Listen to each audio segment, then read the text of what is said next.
చిన్నప్పుడు మా చర్చి డ్రామాలకి వాటికి నన్ను పెంచుకున్న నాన్న మేకప్ వేసేవాడు. నేను చూస్తూ ఉండేదాన్ని. సాధారణంగా ఆయన చాలా త్వరగా మేకప్ వేస్తాడు. అయితే ఒకరోజు ఒక పిల్లవాడికి చాలా సమయాన్ని తీసుకున్నాడు. నేను అడిగాను, ఎందుకు బాబు ఆ అబ్బాయికి అంతసేపు మేకప్ వేశావు అని. ఆయన చెప్పాడు, వాడు కదులుతూ ఉన్నాడమ్మా, వాడు నాకేదో హెల్ప్ చేద్దామని మొహాన్ని అటు ఇటు తిప్పుతున్నాడైతే నాకు కావాల్సింది కదలకుండా కూర్చోటమని వాడికి అర్థం కాలేదు, అందుకే లేట్ అయింది అని చెప్పాడు. మనకు కూడా ఒక ఆజ్ఞ ఉంది, ఊరకుండుడి నేనే దేవుణ్ణని తెలుసుకొనుడి అని. మనం కూడా దేవునికి ఏదో సహాయం చేద్దామని ఆయన ప్రణాళిక ప్రకారం కాకుండా మన ఆలోచనల ప్రకారం ఏదో చేసి ఇబ్బంది పడుతూ ఉంటాం. ఇరుకుల్లో, ఇబ్బందుల్లో, భయంకరమైన సమస్యలతో కొట్టుమిట్టాడే వాళ్ళకి ఇది ఒక ఆజ్ఞలా కనిపిస్తుంది, కష్టమైన విషయంగా అనిపిస్తుంది.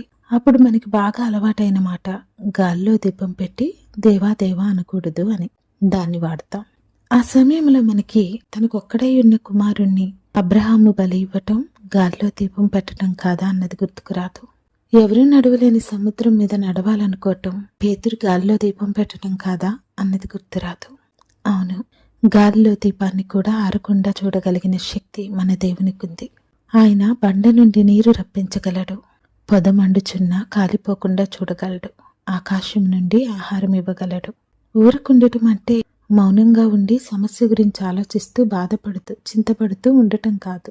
ఊరకుండటం అంటే దృష్టి ఆయనపై నిలపటం, ఇన్ని ఆశ్చర్య అద్భుత క్రియలు చేసిన ఆయన్నే చూడటం, ఆయన గురించి ఆలోచించటం. ఊరుకుండి సమస్య గురించి ఆలోచించటం నీకు అవిశ్వాసాన్ని ఇస్తే, ఊరుకుండి సమస్య తీర్చగల ఆయన శక్తి గురించి ఆలోచించి ఘనపరచటం నీలో విశ్వాసాన్ని పెంచుతుంది. నీ విశ్వాసం అద్భుత ఆశ్చర్య కార్యాలు చేస్తుంది. ఊరక నిలుచుండి మన విశ్వాసాన్ని స్తుతి ద్వారా పెంచుకుని సమస్యల వలయం నుండి బయటపడదాం. God bless.